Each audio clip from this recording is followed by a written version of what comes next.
Check out my conversation with movie producer, author, and wrestling aficionado Evan Ginzburg. Evan served as an associate producer on the acclaimed movie The Wrestler, for which star Mickey Rourke won a Golden Globe and was nominated for an Oscar. In our interview, Evan shares behind the scenes anecdotes, including how Hollywood director Darren Aronofsky recruited Evan to lend his expertise to the film. Evan also shares fascinating stories from his new memoir, Wrestling Rings, Blackboards, and Movie Sets. He's an all around Renaissance man with a career spanning movies, broadcasting, and education, just to name a few of his credits. Evan also produced the wrestling documentaries 350 Days and Wrestling Then and Now. The latter was also the title of his long running popular newsletter. In addition, Evan interviewed wrestling icons such as Roddy Piper and Harley Race on his radio show, Legends Radio. Evan is also the author of a previous memoir, Apartment 4B, like Brooklyn, about growing up as the only white kid in a community of people of color in the famous New York borough. Trust me, you don't want to miss this one. And without further ado, here's our conversation. Yeah, so I'm in the middle of reading Wrestling Rings, Blackboards, and Movie Sets. I love the title, by the way. It's kind of reminiscent of The Wizard of Oz, and I was kind of reading how you and your parents would sit and watch The Wizard of Oz, and I was really, I'm fascinated by you describing your childhood because it's interesting to me that you were such a wrestling fan, and your parents were at least your mom was when she was a child, from what I understand, but your father seemed to be up until he passed away was a big wrestling fan. Is that right? My father became a wrestling fan because of me. Oh, interesting. He was all city basketball. He played at Madison Square Garden. Okay. When I discovered wrestling, I was begging him, Dad, please take me to the garden to see Bruno and and the guys. And my father went and he loved it and he Mhm. started watching with me. And my father liked the heels who were funny. He would just sit there and laugh. John Tolos, who is as great a promo guy as anybody ever, he would call Bruno a spaghetti bender. And back in 1974, these were fighting words. So my father would just sit there and laugh, and the Valiant Brothers and Lou Albano and superstar Billy Graham, Piper was much later, but funny heels, I appreciate it also because if you want to murder somebody and they make you laugh, that's a whole different level of genius, really. Yeah. But it was interesting to me how your dad was like this tough New York cabbie because you talked about how he would never miss a chance to, be in a fight basically. But your parents were so they exposed you to culture. I mean, you would go to Broadway shows together, you'd go to jazz concerts together, and that's just such an interesting dichotomy to me. Was it just, not, growing up in the Midwest, not everybody goes to plays or musicals or appreciates culture the way your parents seem to, especially if money's tight. So was it just the proximity of Broadway being sort of in close proximity, or why do you think your parents were so into culture? They just loved the arts. They loved Hmm. music. And my mother back in the 50s would go to see Charlie Parker and John Coltrane, and she'd go to the Apollo to see gospel shows.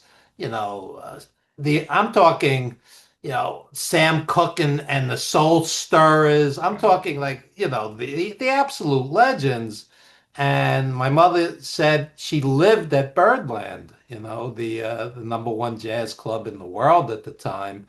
And so they were just avid arts fans, and they would go out all the time, and it was cheap back then. The average person could afford it. And when I was a kid, I am so grateful because I referred to it throughout the book.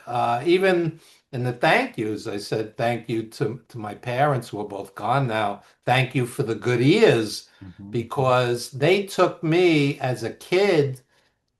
Oh my God. Sarah Vaughan, Ella Fitzgerald, Count Basie, Buddy Rich, Mel Torme. And it was funny because as a 12-year-old, like I didn't quite get it. Right. But as a 14 or 15-year-old, um, all of a sudden I saw Sarah Vaughan and she would go from these high notes to these low notes. And I was like, wow, it's like your ears suddenly opened up. It was a different level of maturity. And my parents took me to see jazz vocalese Eddie. Oh God, I'm trying to think of his last name. Yeah, Um, I was just reading that in the book, and it seemed like it was like a almost a religious conversion where like yeah. the love for jazz finally like clicked when they went and took you to see him. And it was like magic. It was like magic. Eddie Eddie Jefferson, Jefferson. Yeah. yeah. And the reason it's hard to think of his name is he was not a household name. He was Right. very under the radar and really ahead of his time. And he was a huge influence to the Manhattan Transfer and future generations that love scat and jazz vocalese, it was called. Hmm. And it was like a language unto itself. Jazz is a language.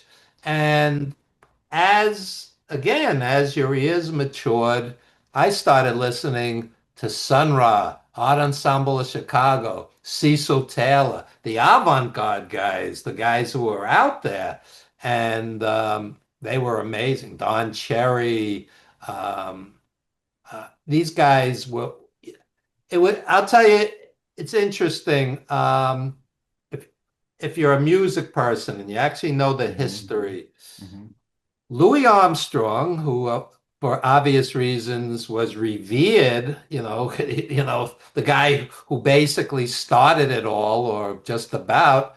Hmm. Louis Armstrong at one point publicly said that the bebop guys, Charlie Parker and Dizzy Gillespie and Max Roach and these guys, he referred to it in a very demeaning way as Chinese music. Today, that would be a racial slur. Right, Okay. right. So But then what did he mean by that? he I meant mean, I didn't like it. He said, I don't understand it. It's not music to me. It's not harmonious. But he was wrong. He was wrong. And then, ironically, the bebop guys, some of them did not like the avant-garde guys. And a lot of those avant-garde guys starved. I mean, those guys, it was tough. It was really tough. And even the bebop guys, a lot of them were expatriates. They had to move to Europe to make a living. mm-hmm. They were starving here. So I always say, and especially on a radio show, podcast, or whatnot, I always say, take your kids by the hand and introduce them to the arts. Otherwise, your kids are going to sit there and blow stuff up playing video games, and that and let me say this, as an old white guy, and I understand for some that's a slur, but for guys who do rap isn't music, that's Right. nonsense also because it's R&B's cousin. It's branches of the same tree. And if you understand rap, George Clinton, Roger Troutman, James Brown, that's the DNA of hip hop. That's the DNA. Yeah. And Funky Drummer, a James Brown tune that goes way back. Funky Drummer is on thousands of hip hop tracks, thousands. It's literally the DNA. So, and when people go, it's not music, you got guys today, you have rappers, Nas and these guys. Nas is from my part of the world. Nas is playing with orchestras. He's playing with Mm-hmm. symphonic orchestras. How can you say this is not music? It's absurd. It's absolutely absurd. And I'm sure part of it is racist. Yeah. And let me say this, okay? If you say, oh, it's all negative rap, that's absolutely not true either. Guys like De La Soul and Tribe Called Quest, these guys, very positive messages, positive. It's even Run DMC. I mean, these guys, ironically, one of them was killed, but Mm, you know, mhm, um, mhm. it's it's um, it's pretty ignorant for the most part, and I'm a music lover, I am too. and either there's two kinds of music. There's good music and there's bad music, and basically, I'll sit through. I've been. It's funny as I've gotten older. I've been going to a lot of world music, concerts, artists that I had never seen before. They play a lot of universities and tremendous, tremendous artists. And sometimes the entire show isn't even in English, even what they're saying, and it doesn't matter because music's universal. One of the five greatest concerts I ever went to was Fela from Africa. I saw Mhm. Fela live, and oh my God, that was earth-shattering. I'm sitting there watching him in the audience. There's Kid Creole, August Donnell Oh from Kid wow. Creole and the Coconuts. There's Roy Ayers. There's Ornette Coleman sitting in the audience in like awe and wonder. I mean, it was a big thing for Fela to come to New York, and eventually we had a Broadway show based on his life. But that band, De La Kuti and Egypt 80, that's as great a band as ever walked the earth. Believe me. Yeah. Believe me. Yeah. Yeah, one thing that I think is so amazing about you is you're just as passionate describing music as you are wrestling. It just seems like you're passionate about a lot of different things. More so. More so. More so about music Uh, than wrestling. WWE, the whole corporate thing really turns me off at this Mm, point. The hmm. greed, so many of the wrestlers dying broke and needing GoFundMes, and um, it's it's ugly. It's really ugly, and if some, it's funny. I have friends, some of whom have money, and I have friends who are broke as could be, Hmm. and I know the whole spectrum, and if you have a fortune of money, you're a Wall Street guy or a doctor or a lawyer, whatever the case may be, and you can afford the WWE ticket, that's fine. But when I hear guys are sitting in the nosebleeds at WrestleMania and they can't see the ring and they can't see the screen and it's $400 a ticket. At Yeah. that point, I say it's just wrong. You're taking advantage of an obsessive audience. There's guys watching on their phones. They can't see the ring and it's $400. I think it's absurd. So it doesn't mean I don't enjoy wrestling. I mean, Hmm. I watch New Japan, Ring of Honor, AEW, Indies. I love Indies. Even WWE on the right match. Gunther's old school as could be. I enjoy him. And, Cody Rhodes is great and Charlotte Flair. And, some of them are great. But, when you're pricing out, I see it. I see time and time again now. Parents posting online. My kid wants me to take him to WWE. I can't afford it anymore. Yeah. With sadness and guilt so I tell them, take your kids to an indie. 10, 15, 20, $25. They'll meet the wrestlers, they'll take pictures. They're right on top of the ring. It's a very different experience. My best buddy, we used to take his nephew throughout his childhood to Indies and Ring of Honor. We never took him to WWE. And this kid grew up with a whole different take on wrestling, and he loves it to this day.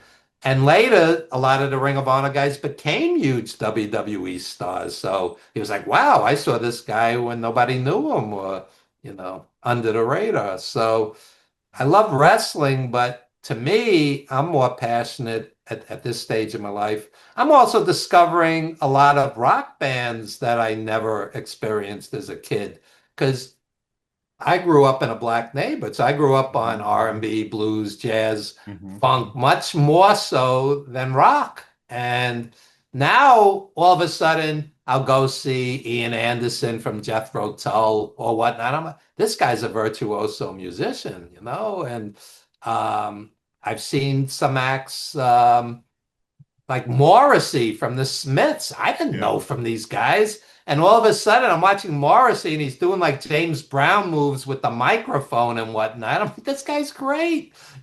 His politics aren't so great, but he's a great, great artist. So music, you could forever learn from. You could for and I tell people again, for older folk when they do there's been no good music since the 60s, the 70s, the 80s. You're insane. Mm. You're being very, very narrow-minded, and especially indie artists. There's so many great indie artists out there. And was the music as a whole better in a different decade? Maybe, but you can't say there's no good music anymore.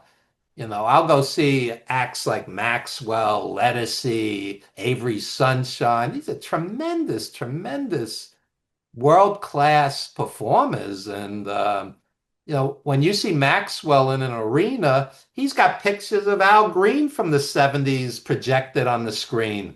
Wow. So this is where these guys came from. So to say there's no good music anymore, and for the guys in a relationship, pick up Maxwell's Urban Hang Suite. That will help you Yeah. at night, trust me. So, I think the thing is, though, is not that there's not any good music, is that everyone's having their own curated experience. Like you can't just turn on the radio and hear the type of music you just described. You have to look for it. You have to, whatever streaming service you're on, Spotify or whatever, or go on SoundCloud. Yes, there are good artists out there, but you have to really search for it. There's the days of like R&B radio or AM radio where they would play an entire rock album like Jefferson Airplane and then play Parliament Funkadelic. Those days are gone. It's clear, just how you talked about WWE, it's clear channel, yeah, yeah, yeah. with terrestrial radio anyway. Everything is so corporate now.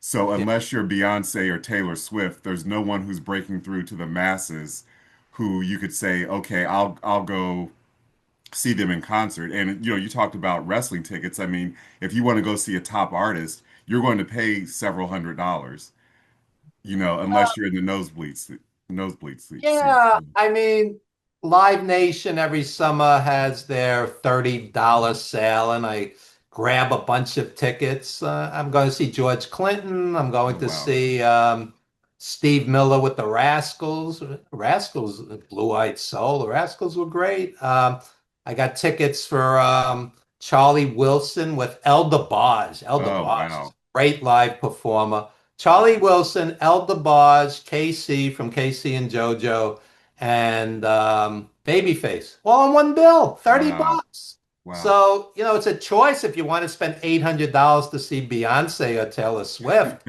Yeah. I'm not spending $800 for any ticket except an airplane ticket. I just Right. don't want to feel like my pocket's being picked, Yeah. honestly. Yeah. So back to the book. So with wrestling rings, blackboards, and movie sets. So it was during COVID that you got the idea to write the book. Is that right? That you just kind Yes, of needed yes. a creative outlet.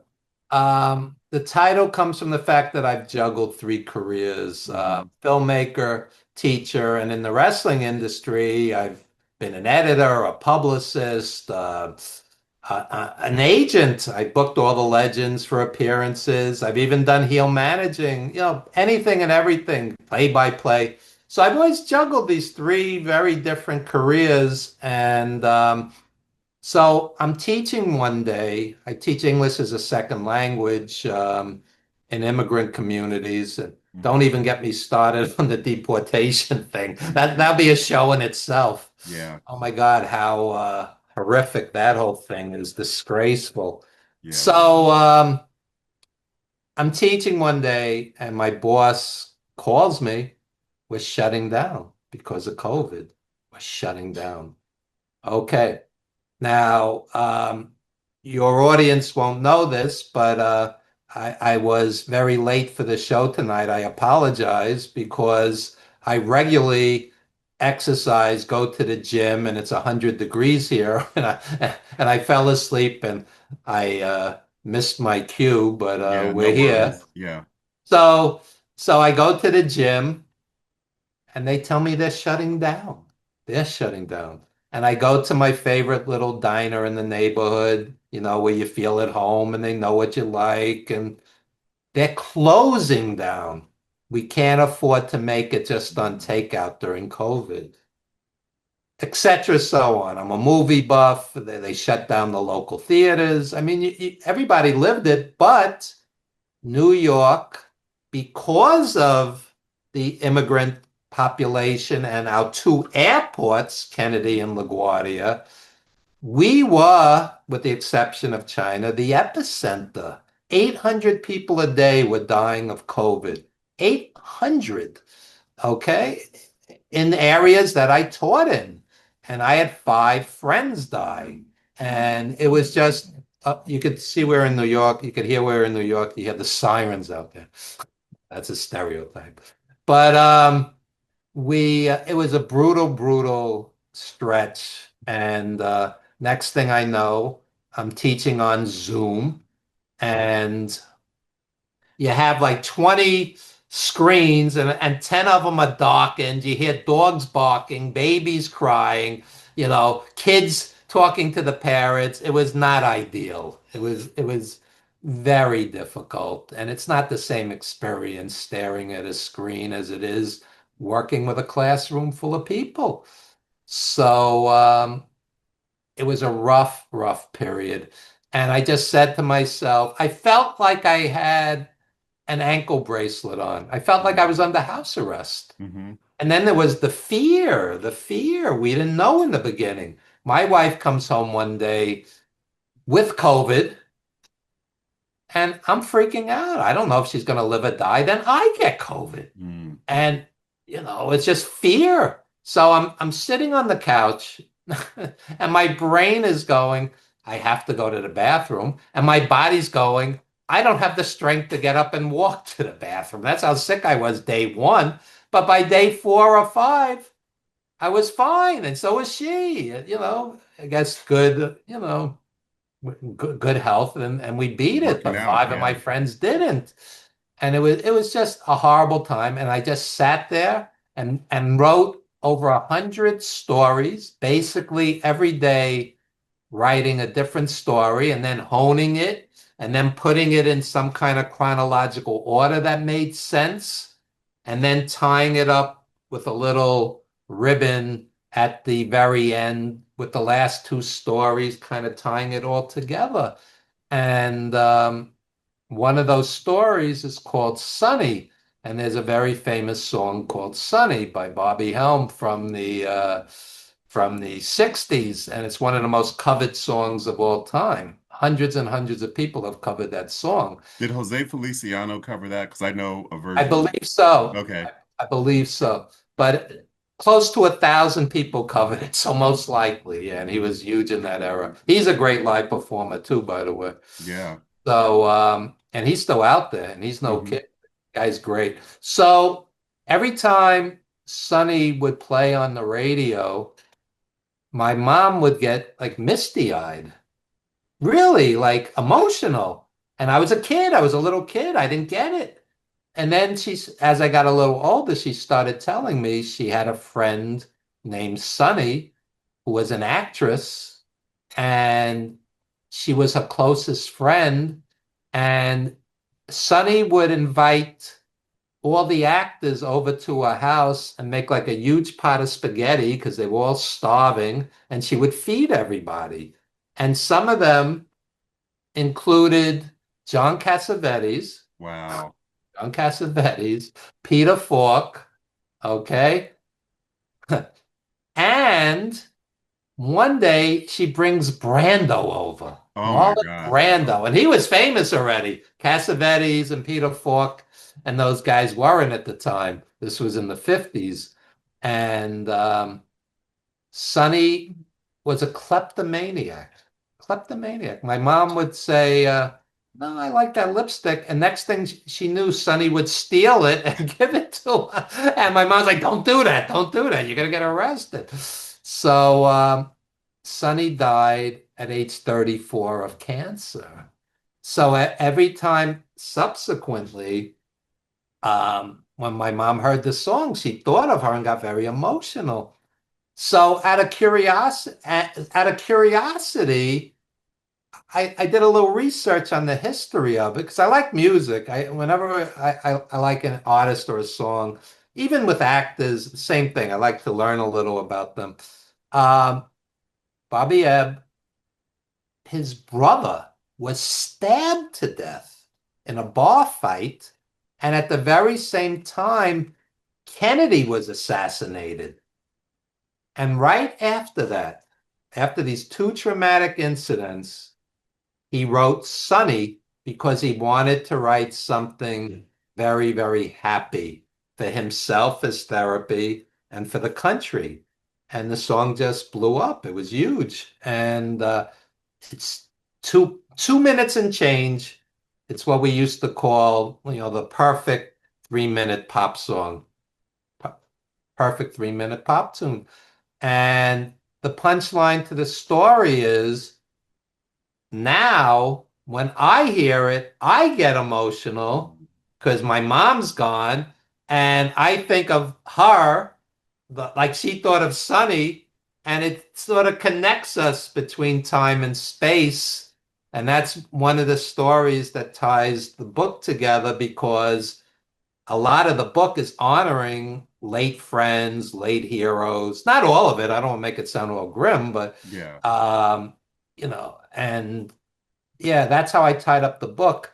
And one of the really inspirations for the book was it's called A House on Mango Street by Sandra Cisneros. Love that book.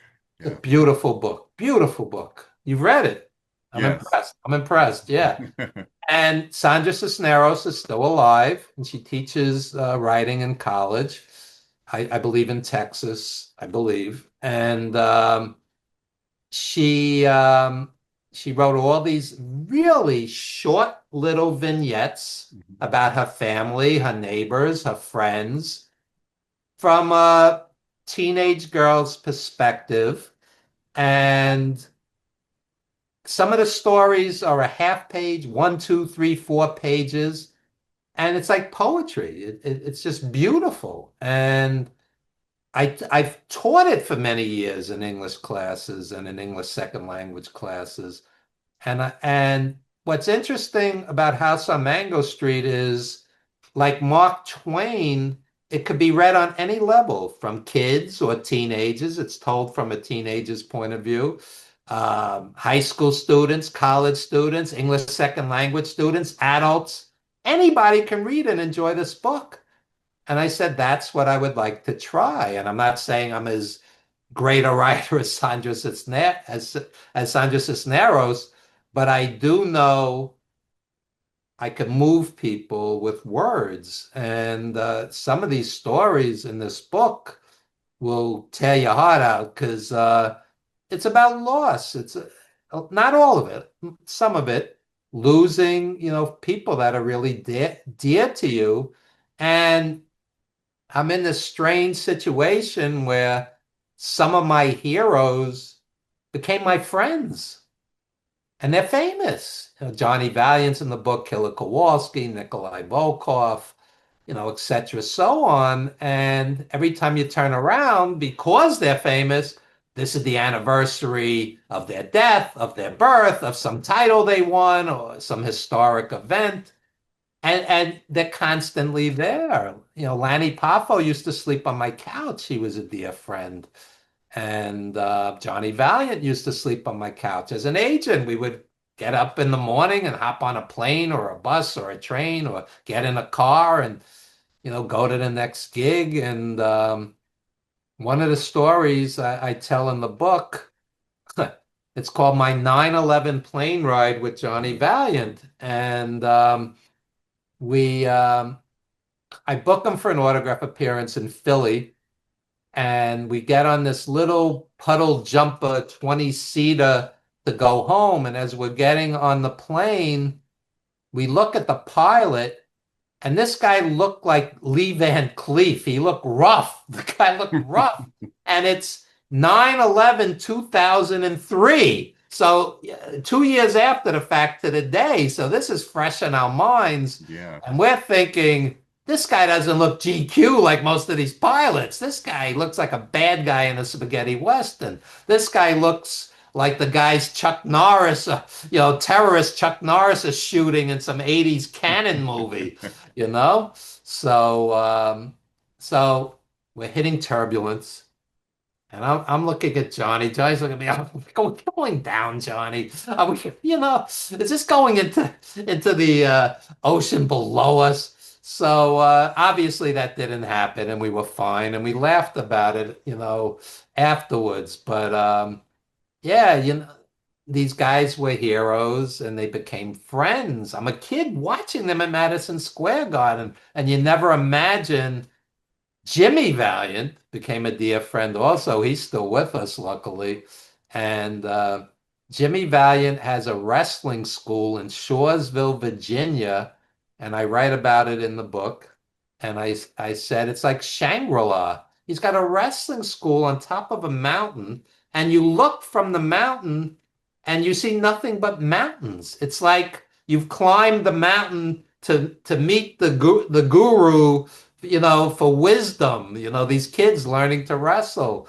And he's like an old hippie, Jimmy. He's got like hair down to his ass, and he's got the jewelry and the colorful clothes and the tattoos. I love this guy. And everything that comes out of his mouth is, I love you, I love you, I love. He's like an old hippie, this guy. You got to love Jimmy Valiant, and he's and this guy had charisma off the charts, whether it was solo or with the Valiant brothers. The Valiant brothers were so ahead of their time. Oh my God. With Lou Albano, speaking of music, it was like jazz musicians riffing off of each other. Johnny said to me, all they would get was, okay, July 1st, 1975, you're wrestling Victor Rivera and Dominic DeNucci, Philly Spectrum. And then they just improv'd it. It was all improv. And they're riffing off of each other. They're playing off of each other. It's building. It's getting more and more frenetic. And you want to kill them and you love them because they're funny, the Valiant brothers. And I'm sorry they came before the Hulkamania era, and a lot of people don't know from them because they were special. They'd come to Madison Square Garden on top, wrestle Bruno and Strongbow for their tag belts. They headlined Madison Square Garden 3 times in a year. They were huge, huge stars. But it's so long ago. It's 50 years ago. A lot of the kids just don't know from them. Yeah. And you obviously have deep roots in wrestling. So is that how you got involved with the documentaries Wrestling Then and Now and then the 350 Days? And was there also another documentary you were involved with? I know the movie The Wrestler, but I'm just talking about the documentaries right now.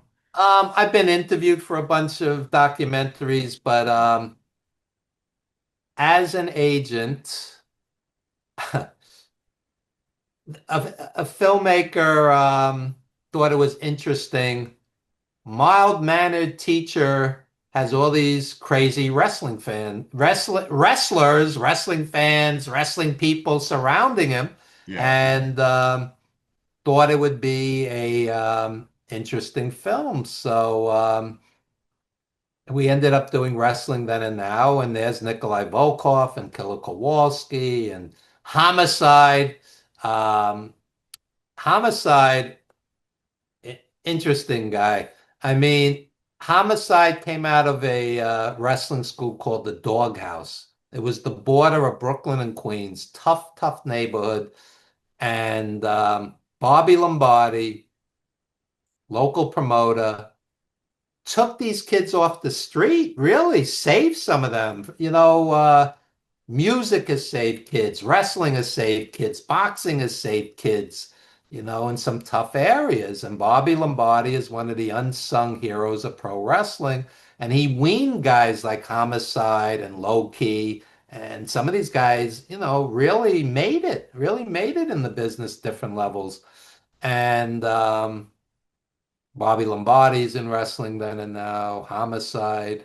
And we shot it on pennies, but it's from the heart. You can still see it on Tubi and other platforms. And so the wrestler came before 350 days, and I'll tell you Okay. exactly what happened.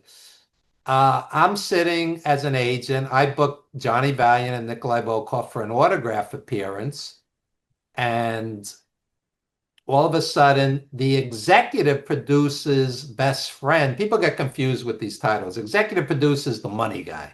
He Hmm. raises the money for the film.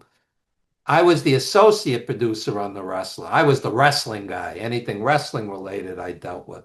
So I'm sitting with Johnny and Nikolai, and all of a sudden, Scott Franklin's best friend, the executive producer's best buddy, comes into this appearance and starts talking. And he goes, "You guys would be perfect for this film. Do you know Darren Aronofsky?" And I'm a film buff. I go, Hmm. "Yeah, Requiem for a Dream, Pi, 3.14, not PIE, Pi."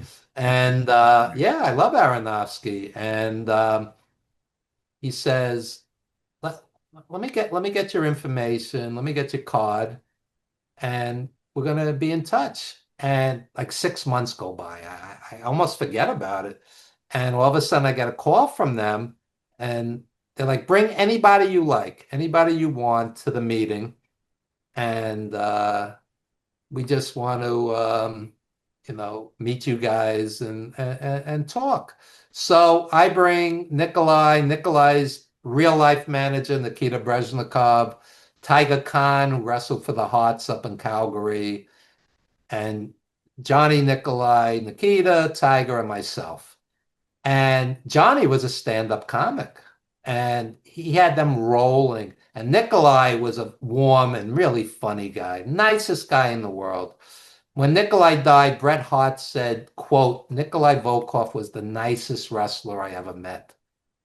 Bret Hart met everybody. Everybody. His father, trained everybody.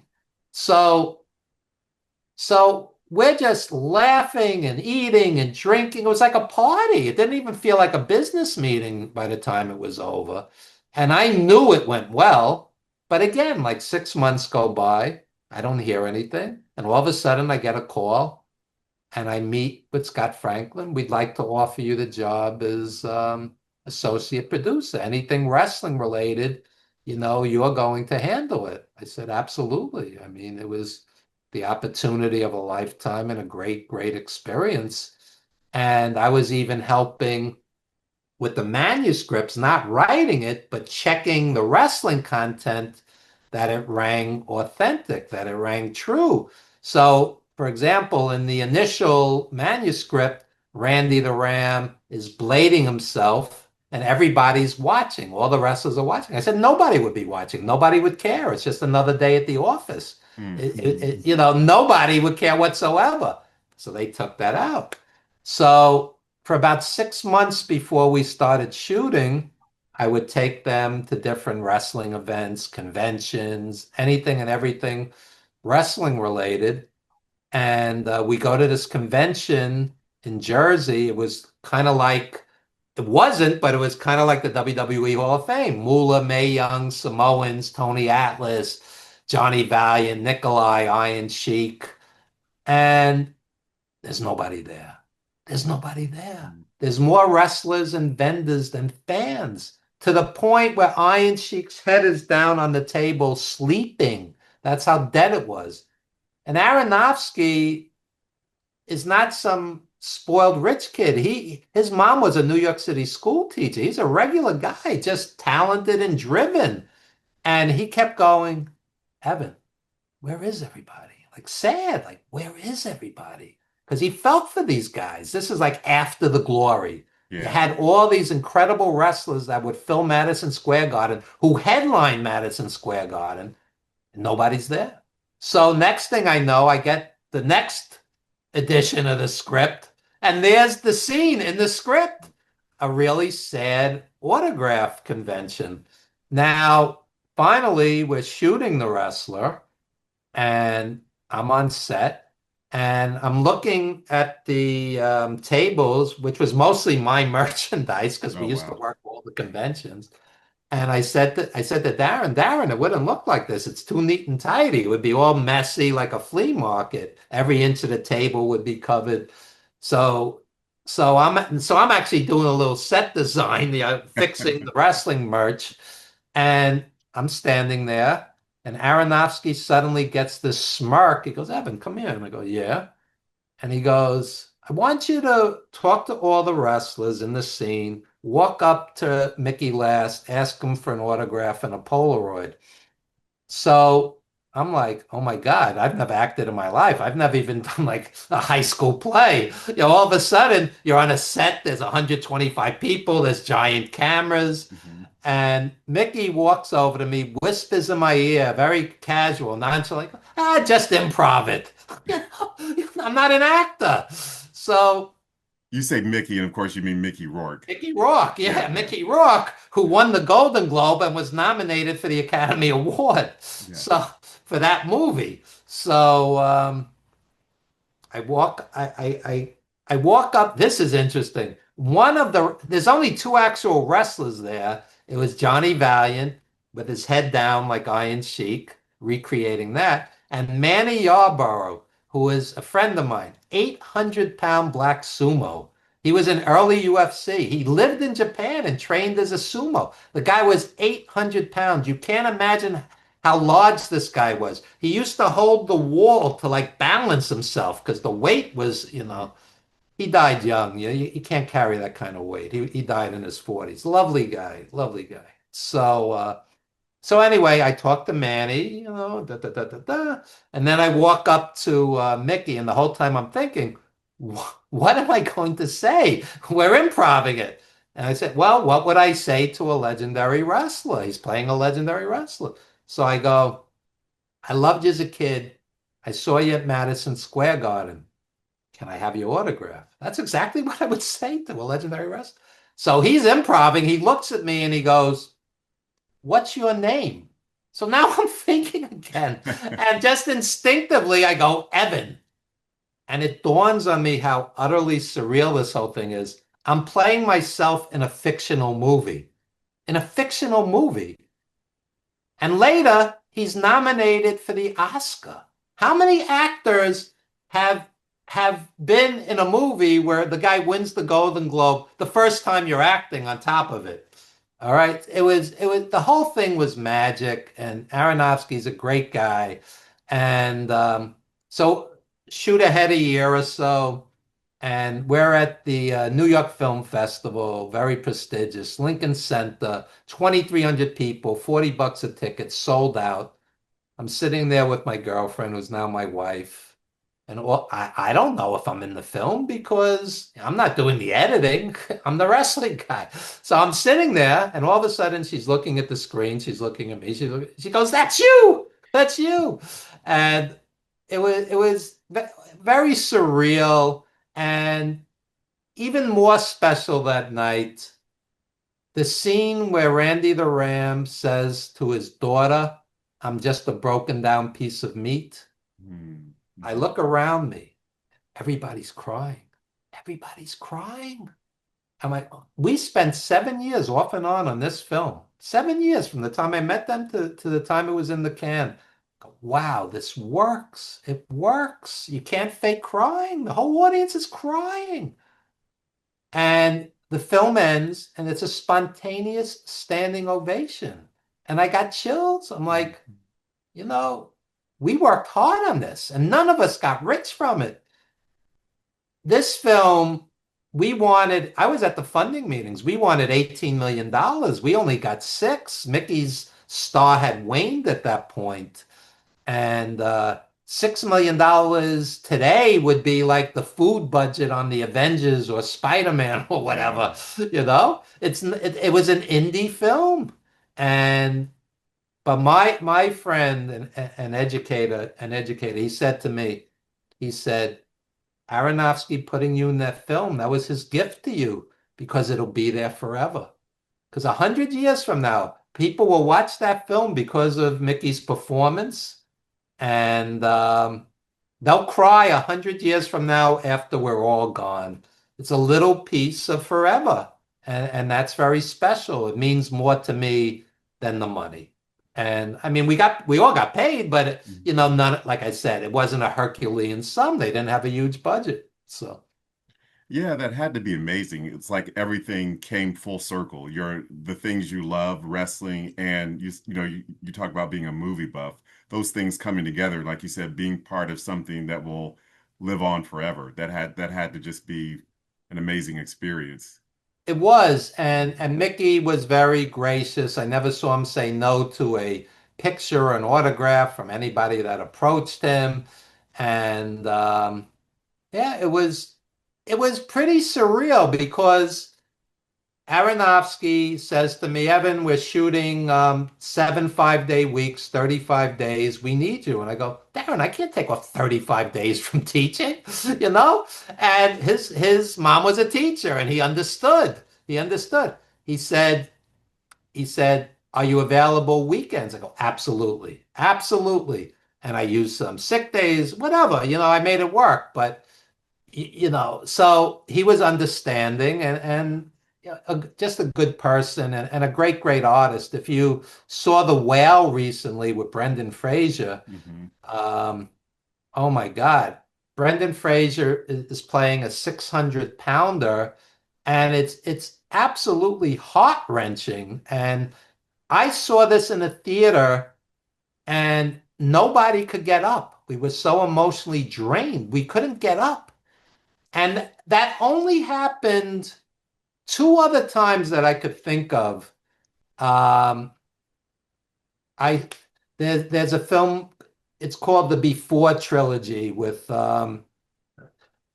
Julie Delpy. Yeah, yeah, before sunset, Yeah, before Ethan yeah, Hawke, Ethan yeah, Hawke, yeah. Julie Delpy. Uh-huh. Before sunrise, before sunset, and before midnight. Right. And basically, it's following this couple over 9 years. Each film is 9 years later, and it's in real time.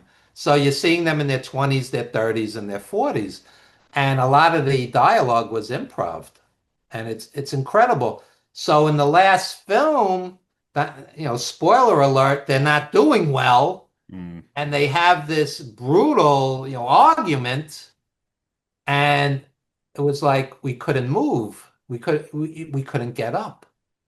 And the only other time I experienced that in a theater was Denzel Washington playing Malcolm X. mm, And it was to see him gunned down at the end. It's like the audience couldn't get up, like frozen. And I walked into the bathroom afterwards, and a guy was in there sobbing. I'll never forget it. I'll never forget it. So, movies are very powerful, and whether it's fiction or nonfiction, I mean, if it works, it could stay with you forever. And here's a film that a lot we were talking about music before. If you haven't seen it, there's a film called Once about street musicians in yes, Europe. I've seen that. Oh, what a film. Oh my God. Yeah. And the punchline to that is it was musicians in the leads acting. They shot it on 125,000. And the theme from the song, Falling Slowly, which is a beautiful song, wins Best Song at the Academy Awards that year. And they get on TV in front of billions of people at the Oscars, and I'll never forget it. They go, create art, create art. Before that, they were busking, they were out playing in the street for change. And then a couple of years later, they're on the Oscars winning one and talking to billions of people. And that's the beauty of all of this. I mean, you can reach so many people, and whether it's teaching or writing or filmmaking. It's like ripples in a stream because what happens is some like I read House on Mango Street. I said that gave me the idea for my book. I've had people tell me my book gave them an idea for a Wow. book.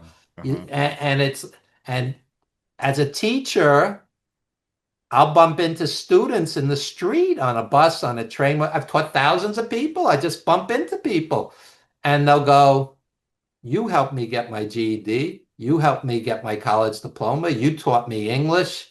You changed my life and my family. I was able to provide for my family because I got the education. What's the American dream? Hard work plus education equals success. Education. Now they spin, college is a waste of time. I don't think so. I mean, for some it may be, and for others, no. I mean, there's nothing wrong with learning a trade or whatnot, but no, everybody's different. Yeah, yeah. And I find your the way you tell the stories in wrestling rings, blackboards, and movie sets very riveting. And especially the part when you're a teenager and a young man in the 70s, because it comes across to me like Saturday Night Fever, only centered around wrestling rather than a disco. So have you ever thought about like trying to adapt your story into a screenplay since you have the experience being a producer or associate producer on a movie? Um, yes, yes. I've produced wrestling then, and now I produced also Hmm. executive producer. But yes, but there's 100 stories. Not going to be able to tell Yeah, 100 stories in 2 hours or whatnot. But if you cherry picked the most powerful ones, it could work.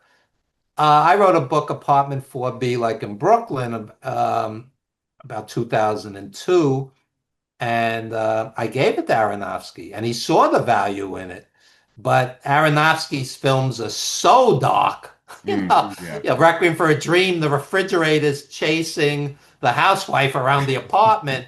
It just wasn't his thing. But when you have a world-class director see the value in your writing, yeah, absolutely, absolutely. And the older you get, you want to up your goals, not hmm. because the clock is ticking. You have more years behind you than ahead of you. So it's a long-winded answer, but yes, yes. Um, Basically, I want to write, teach, make films to the day I die, and as long as you're able to. Hey, Clint Eastwood's 95. He's still making good films. Yeah. I mean, it's there's not an age limit on things. And I mentioned before I was doing qigong and tai chi in the park. It's like 94 degrees today, and there's 92-year-old women doing exercise in the park in the heat, balancing on one leg, throwing kicks, punches, hip rotations. And to me, they're inspirational, inspirational. And let me just say this: um, don't judge a book by its cover, because I'm. You see some little old man, little old lady walking down the street, and you have some stereotype of them. I talk to they call it Tai Chi players, even though it's serious. It's a serious art. It's a Hmm. martial art, actually. And these Tai Chi players, I'm talking to this one woman. She's 87. By sheer coincidence, we share the same birthday. I'm not 87, but the same birth date. And I'm talking to her, and she says, I like your t-shirt. I had on a Bruce Lee t-shirt. And I say, oh, thank you. And she says, he was my childhood friend. We used to practice martial arts Wow. together. And I'm like, to me, it's like a half god, Bruce Lee. This Yeah. was her buddy, and she says, quote, he was a rascal. He was always getting in trouble. Rascal. So you know, This woman's 87 years old. She could kill you with her bare hands. My Tai Chi teacher's 86. He's strong as a bull. One time he puts me in an arm bar and he could have broken my arm if he chose to. I mean, so you see some little old guy, it's like watching Karate Kid, you know. Some of them are masters and Tai Chi, Qigong, yoga, it's all very, very healthy. And I encourage anybody, meditation, of course, eat healthy, try to get a good night's sleep. But I see people in their 80s and 90s who are vibrant and they have it figured out. They'll go from the Tai Chi class to an English class or a dance class. Then they'll meet their friends for lunch. So you have exercise, you're improving your mind, you have socialization. The worst thing you could do is sit in front of a TV and just eat crap and not move, be a sedentary lifestyle, and that'll kill you. We I know people who are over 100 and they're healthy, over 100. So it's not just a death sentence getting older. I mean, eventually something's going to get you, but hopefully, you peacefully die in your sleep and you're mentally and physically good and you're 105 or whatnot. It doesn't have to be some long, horrible end. So you do have, I mean, there's other factors, but you do have some control over your life. So I hope that inspires somebody.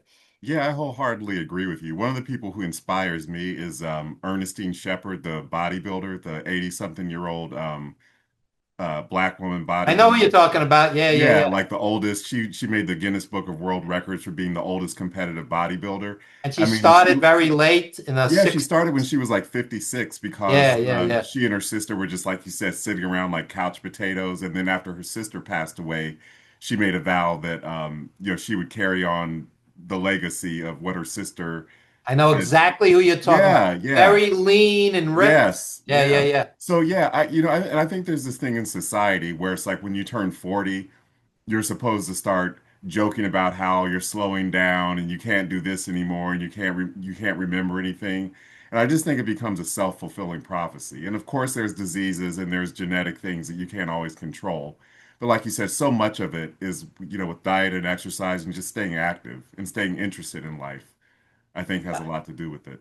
I mean, it's just improving your odds. I mean, if you're 300 pounds and smoking and drinking, odds are you're not going to live to 105. I mean, it's Although logic. there's people who do, who drink and smoke and live to a ripe old age. But Well, there are, I mean, but I'm saying the odds are yeah, it could hurt you. Well, stress is a killer. If somebody's happy and jolly, that could be a factor also that gives you longevity. yeah. But it's complicated. Yeah, so something that we have in common is there's lots of different terms for somebody who does more than one thing. There's polymath. I actually like the term multimedia creative, Mm. but you teach. I guess there's creativity in teaching, but Oh yeah. do you ever run into like somebody or people saying, why don't you just pick one thing and settle on it? Because sometimes I think people who do more than one thing, even people who are extremely talented at it, like I'm a huge Prince fan, and he was somebody who, he was a producer. He directed three of his four movies. He was an amazing dancer. He was a style icon, but a lot of his albums didn't do as well as they could have because people thought, well, your focus is too fractured. You're doing too many different things. Do you ever get that criticism or feel like, oh, I should just pick one lane and stick with it? And Um, I love teaching. When Mhm. I'm in front of a class, I'm happy. And plus, it's always been steady income. It took 7 years to get paid for the wrestler. It took 6 years to Wow. get paid for 350 days. So at that point in my life, it really wasn't an option just to give it up Yeah. because, the film business is a tough, tough business.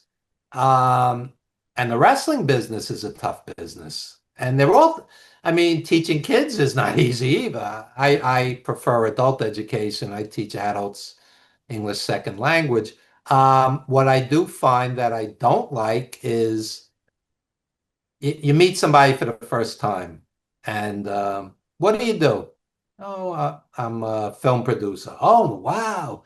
I worked on The Wrestler. Wow. But if you say I'm a school teacher, oh, that's nice. Yeah. Like that, like the titles in American society mean everything. And oh, you're a doctor, you're a lawyer. But what if you're a bad doctor? What if you're a crooked lawyer? Right. What if you're a great teacher rather than a crooked lawyer? Yeah. Not, I mean, there were good lawyers too, don't get me wrong. I mean, but it's there's that. So I love writing, although writing could be very painful. Hmm. Writing could be cathartic.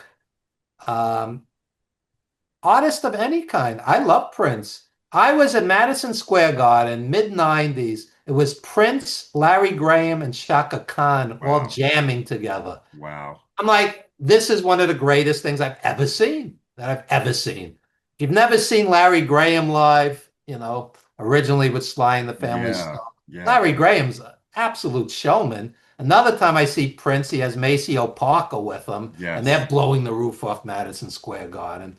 And Prince at one point he gives up the revolution and he has a funk band with him. I'm Yeah. like, it was unbelievable, unbelievable. Prince live. So I saw him 4 times, 3 times at Madison Square Garden, once at Nassau Coliseum. Unbelievable. And to this day, he was so larger than life. You can't believe he's dead. You Yeah. can't believe he's dead. Yeah. I mean, same with James Crazy. Brown. I saw James Brown probably 15 times, and nobody touched James in his prime. Oh my Yeah. God. Tina So Turner too. It's hard to believe she's gone. yeah, I saw Tina Turner at the Garden. Yeah, she was special. Hmm. Um, yeah, you talk music. I saw Sly Stone. I saw Brian Wilson. Every guy that died this week I saw. Yeah. Um, yeah. So Brian Wilson was a musical genius. Pet Sounds, Beach Boys. Brian Wilson, I go to see him the next afternoon my mother died. So Mm. somehow they're always connected in my head Yeah. Yeah. just because of that coincidence. So these guys, I mean, there's a million great singers. But you take somebody like Prince or James Brown or George Clinton or Sly Stone or Brian Wilson, they take music to a whole different place. You're talking genius. You're talking, and with primitive technology, no less, Yes. you know? Analog technology. Yeah. Yeah. So, yeah, Prince was amazing, amazing. And, the guy I love today, who's inspiring, Bobby Rush. Bobby Rush is Oh in his yeah. 90s blues R&B, and this guy comes out. He looks 30 years younger than he is. He gets on stage. I went to see Buddy Guy and Bobby Rush. Buddy Guy's 87. Bobby Rush is 91. They tore the place up, So again, with age, if you do what you love, you're young forever. And yes, these kind of guys inspire me really. And it's a shame. It's a shame that blues and jazz. It's almost like a vow of poverty. Yeah. It's. I know great blues and jazz artists, every race, creed, and color, friends.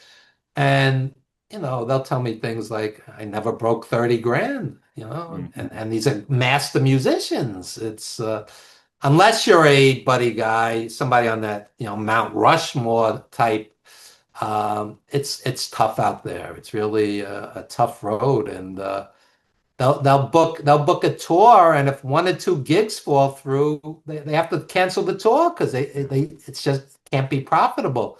They do better with the merchandise than the actual, pay. They're all tough businesses, and Even teaching. You work with 35 kids. Believe me, you're going to earn your money. Yeah, I don't know how you do it. I take my hat off to you for sure. I don't do it. I teach adults. That's how I do it. That's how I do it. Yeah. Right, right. Yeah, and something I wanted to ask you about, and we'll wrap up here because I know you've had a long I'm day, in but no rush. I crashed on the couch before. I'm good as long as you okay, need.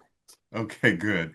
Well, something else that we have in common is we're kind of mirror images of each other in the way we were raised. I know that you and your parents moved out to the suburbs eventually, but for much of your childhood, you were like the only white kid in like a predominantly like, well, not not necessarily all black, but like people of color Yeah. area of Brooklyn. So my story is that I grew up in an interracial family. I have two white step parents and four biracial siblings, and I went to a predominantly white Catholic school until eighth grade. So I sort of had the reverse experience that So you you did. have a book in you. I'm actually working on a memoir called Growing Up Black and White in a Purple State because Ohio, where I live, Uh, was a and purple that's state a when I was catchy growing up. title. That's a hook. That Thank works. you, thank you. Yeah. But yeah, so how did that shape you being the only white kid for the longest time when you were growing up? The good, the bad, and the ugly, like the movie. I was East Flatbush, Brooklyn, 1970s. I'll tell you the abbreviated story. On the very next block, I grew up on Lenox Road between Nostrand and Rogers. New Yorkers will know it. On the very next block, there was a murder. There was a murder. And the rumor that went around, black guy killed this white woman. That was the rumor. Only it wasn't true. The white husband killed the white woman. Okay. So then what happened was it's called blockbusting. The real estate vultures swooped in, like they swooped in, they saw an opening. So they went literally knocking on the white homeowners' doors. Black people are coming. Crime is coming. You got to get out of here. You got to get out of here. And then what did they do? They flipped it for the black people moving in. This is a great white neighborhood, and they overcharged for the property. They Yeah. took with both hands. They under they lowered the value for the white families and bought their homes, and then they ripped off the black families. So there was this whole unnatural flight to the burbs Hmm. and the real estate people were the ones really accentuating it, really stirring the pot. Hmm. And so in the school I was in, there were a handful of white people at this point. It was mostly black and Hispanic kids, and it was rough. I mean, um, during this period, I was jumped by gangs. I was called every racial and anti-Semitic slur imaginable. Um, I was spit on. My bicycle was stolen by three bigger kids with knives, etc. So on. It was tough. And at one point, we were playing baseball in Prospect Park, very famous park, and a Hispanic gang jumped us. Okay, a Hispanic gang jumped us, and to escape, I rolled down this hill and literally rolled down the hill because I lost my balance Hmm. and I was just rolling. And I got up and I was bloodied and I was dirtied and I was bruised. And I was pummeled and rolled down a large hill. So I'm laughing now. At the time, it wasn't funny. And I walk in the door and my parents are freaking out. Like, what happened to you? I'm a kid. I'm 12, 13 years old. So next thing I know, I'm moving out to the suburbs, and and the other side of it is my friends, who are mostly black and Hispanic, protected me and loved me. So you see the good, the bad, and the ugly of everybody, and I'm sure you had similar experiences. in your scenario, which couldn't be easy. And you have a book in you and maybe a movie in you. You could turn that into a screenplay. You know, you write the screenplay, get a script doctor. I could find you a good script doctor if you don't have screenwriting experience. You get that in the right person's hands, you know, a Tyler Perry, a Spike Lee. You never know. It could Yeah, blow up. You yeah, never know. And so you're never too old to do something new, to do something creative, follow your muse. I tell people all the time, what really matters is friends, family, helping people. I would help you in a minute. You're supportive of me. You know, if you have a good project, I would do what I could to help you. And also try to attain some level of spirituality and calm. It doesn't have to be formal religion. mhm, You know, it could be, like I said, Tai Chi, Qigong, yoga, whatever it is that gives you peace. I have two cats who are rescues. You sit and pet a cat. You don't have a care in the world. The cat's purring, looking at you adoringly. You know. Surround yourself with mutually supportive friends and family, who love and respect you and don't bring drama all the time. Life is simple. We make it complicated. And we're talking music. You go see a great concert. You see a Prince concert. I know he's gone now, but you see something on that level. That's yeah, all you're thinking about. Any problem, was left when you walked in the door.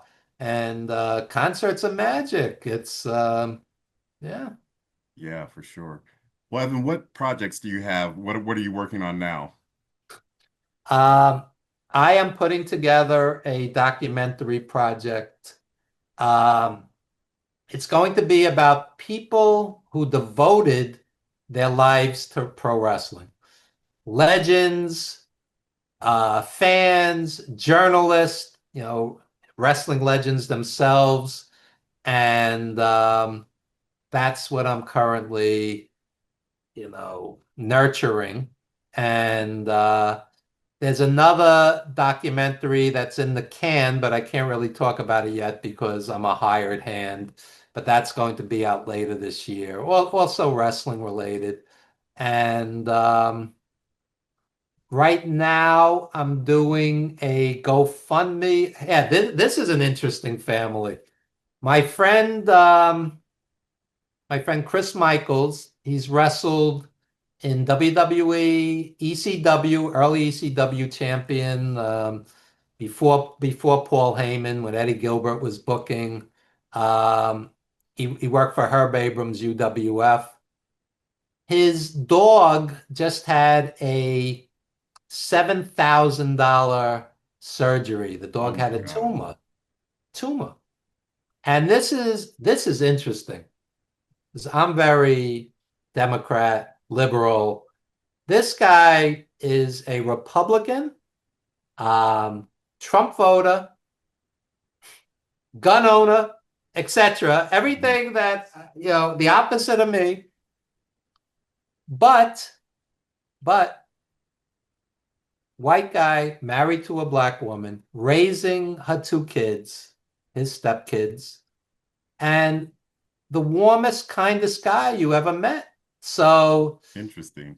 yes, that's an interesting scenario because you would not associate that with a, you know, Republican. Yeah, It that doesn't fit that stereotype. yeah, there's DEI for you right there. Yeah, yeah. And the other day I was filmed for an internet TV show, and it was a female host, white female host. She brings her wife, and they have a black adopted kid.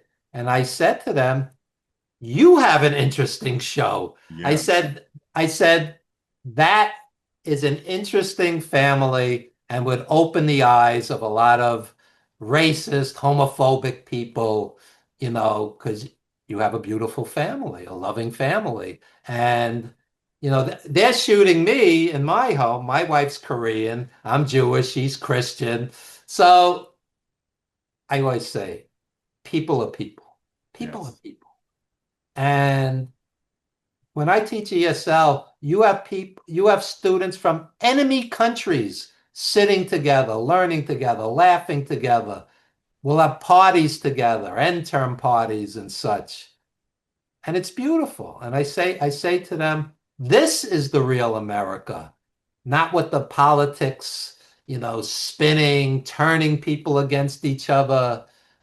I used to host a TV show, and I would have guests every possible genre of entertainment, and I would have drag artists come on, drag kings and drag queens, and they were unbelievable performers, unbelievable charisma.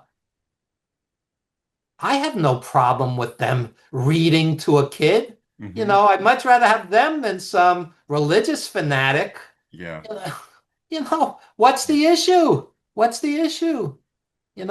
I said, but when you meet people and know them and become friends with them and work with them, the stereotypes dissipate. And Absolutely.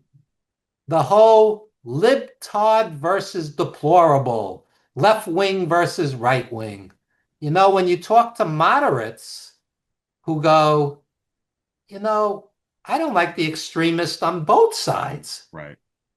We all want a nice family, nice friends, a good job, a decent place to live.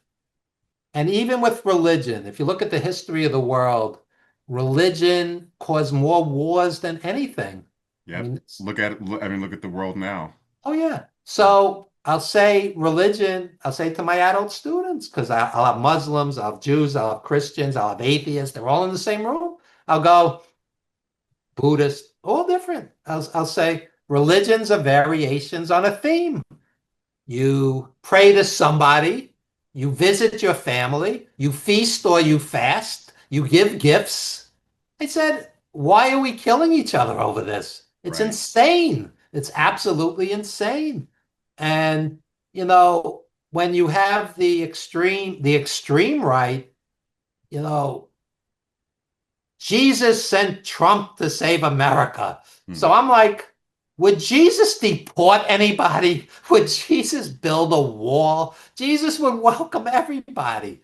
I mean, it's insane. And then you got guys on the extreme left who are spinning that somehow burning down the local store, some mom and pop store is righteous anger. I go, go tell that to the store owner who put in 30 years to build that thing. Yeah. I mean, the spin on both extreme sides are utterly insane. And we're all people and we want the same thing. You want to go home to a partner. You want to go home to some kind of family. And whatever the family is, if you're happy, if you're content, it's beautiful because last I read there's a 43% divorce rate, Oh, I thought it so was there's a higher lot than of. that. I thought it was like 51%. It could be. I mean, I remember it being around 50%, but the last statistic I saw said 43. That might just be in America, but so even 43 to 51%, you're talking about half of the people are divorcing and others stay married and are Hmm. unhappy.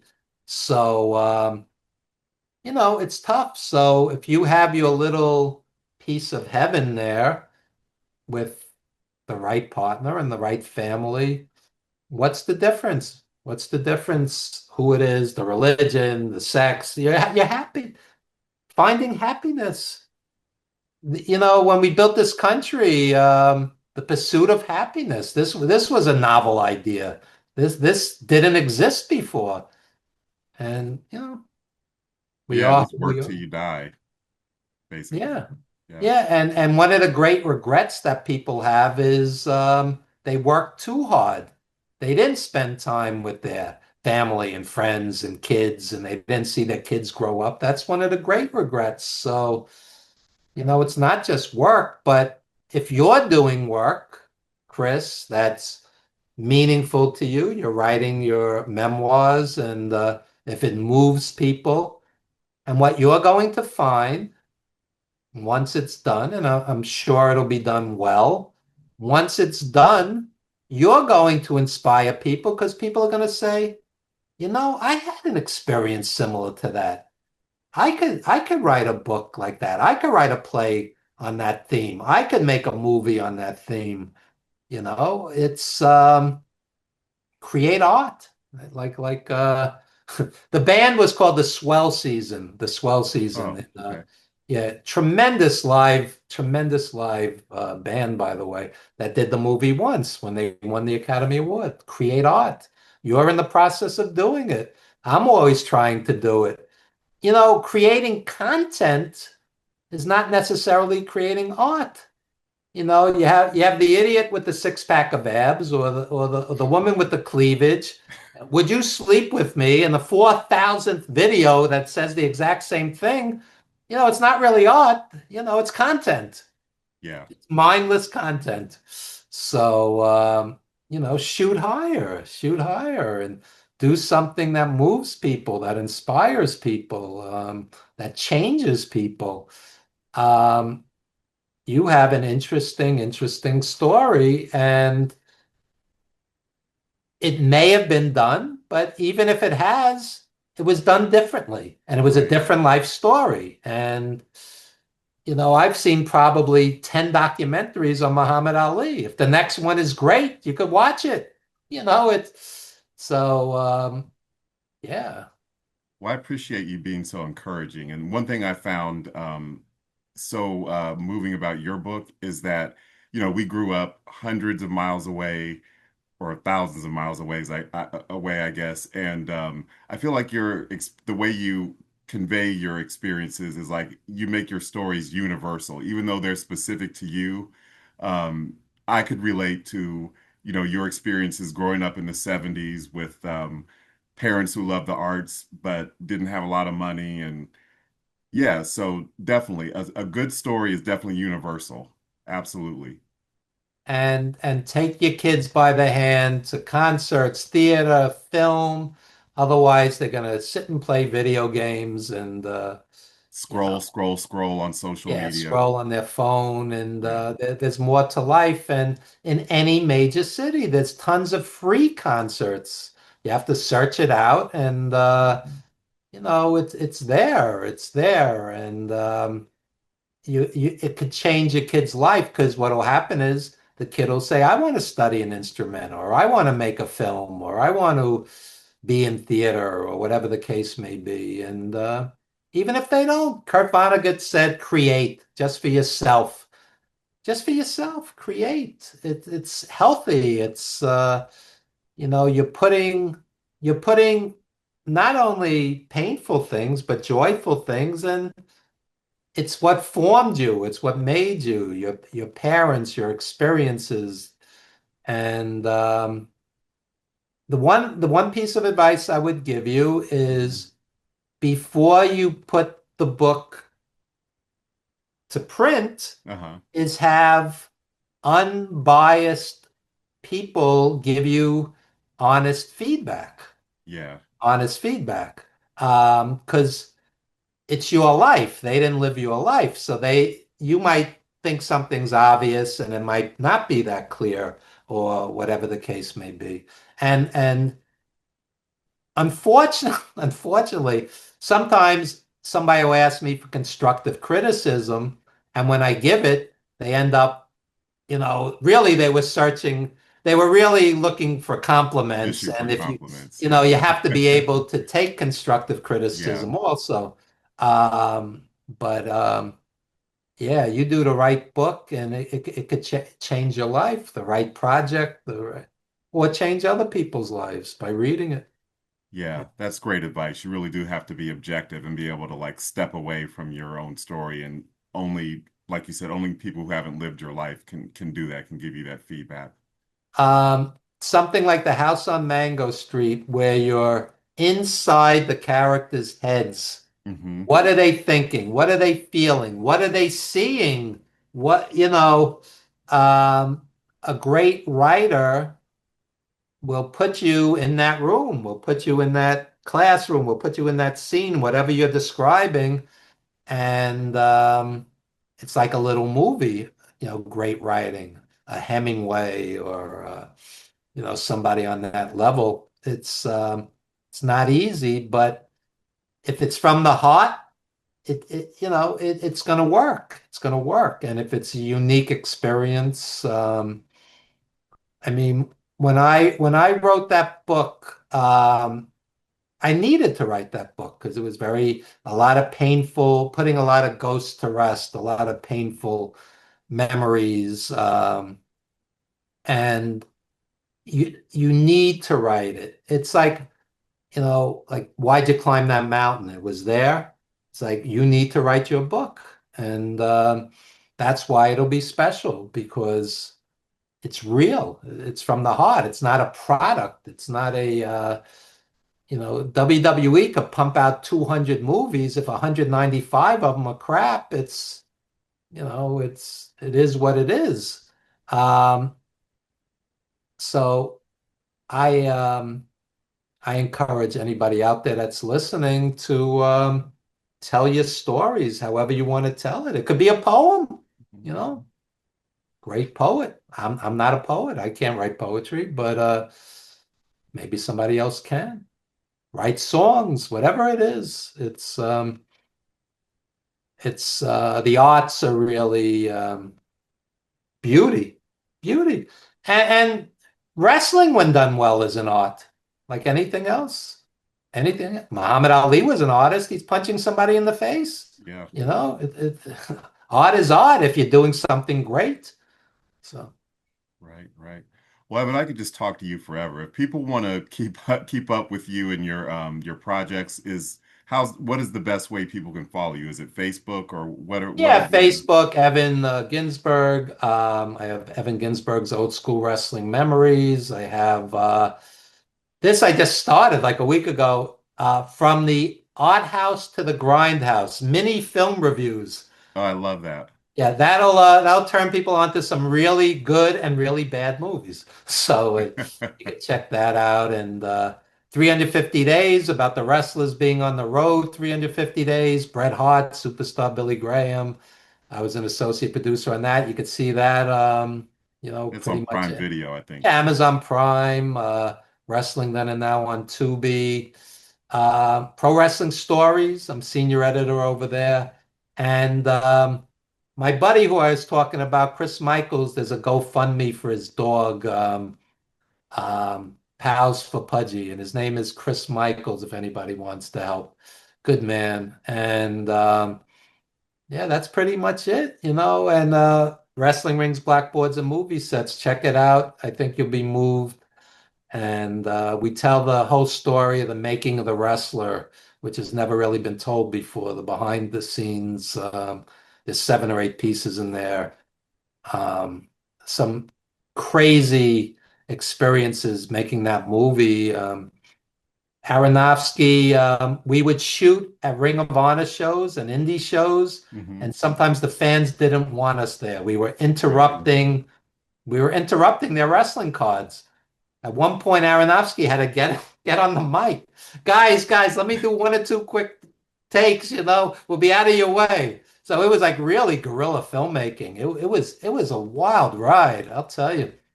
Uh, Yeah, Mickey Rourke actually bladed himself at did one he point. really? So Yeah, method acting. He was method testing it acting. for Yeah, real. that's for sure. He got hurt training. I mean, this he's a tough guy. He left acting to box. That's Yeah, unheard of. yeah, Boxers have turned into actors, but actors don't turn into boxers. right. This guy's like a tortured artist. So this guy's a sex symbol in the 80s, Diner and all of these films. Pope of Next thing you Greenwich know, he's Village. getting, Yeah. yeah, next thing, Pope of Greenwich Village. I mean, next thing you know, he's getting punched in the face. This is not a normal career trajectory. So he blades himself, and the cinematographer, this sweet little petite French woman, she looks like her stomach's turning. Like she doesn't know what she got herself involved in. It was crazy, but Aronofsky pulled it off. That's and Mickey, that performance, I get moved just thinking about it. What he pulled off in that movie. It's as great a performance as any you'll ever see, and it reminds me of Brando and On the Waterfront. Mickey, Mm-hmm. when Randy the Ram goes, I'm just a broken down piece of meat. Brando goes, I could have been a contender. I could have Yeah, been a contender. that And that classic line. line stays with you forever. And yeah, so seriously, if I could help you with your book in any way, I'm happy to. And I appreciate it, Evan, and definitely, hopefully, we get to meet in person sometime. where are you based out of now? Columbus, Ohio. Columbus, Ohio, the Yeah. funk capital of the world. Yeah, Ohio for I have sure. a piece on Roger Troutman and Zapp in my Oh, book. wow. Yeah. I, also, also in the book, there's a piece on Wayne St. Wayne, who was a great artist. He was a painter, Hmm. and I meet him at an Ohio Players concert. This is back when they were huge, and Yeah. there was an outdoor free concert. There had to be 5,000 people there. And I go, where am I meeting you? And this guy was so bohemian. He goes, don't worry, you'll find me. There's 5,000 people there. And I found him because he has an easel and he's painting at the concert, you know? So yeah, Ohio, man, that's a great music town, man. Yeah, yeah. There was a documentary recently on PBS about funk music that mentioned how Ohio is basically the birthplace of funk. Yeah, yeah. Yeah, Roger with Chapman Bootsy and Sapp, Collins in Ohio Cincinnati. Players, Bootsy's brother Catfish. They Yeah, all came out of Ohio. Yeah, yeah, yeah, yeah. Great. New Orleans, Ohio, Memphis, um, Texas. Texas has some real music towns also. Different music, obviously, but right. Yeah. anyway, I don't want to bore your listeners. No, no, not at all. Yeah, I could talk about music forever. So, yeah, well, Evan, thanks again after a long, hot day for doing this. I really appreciate it. If you like this video, please leave a comment, share it, and subscribe to my channel. This content is produced independently and is not affiliated with any company, institution, or organization.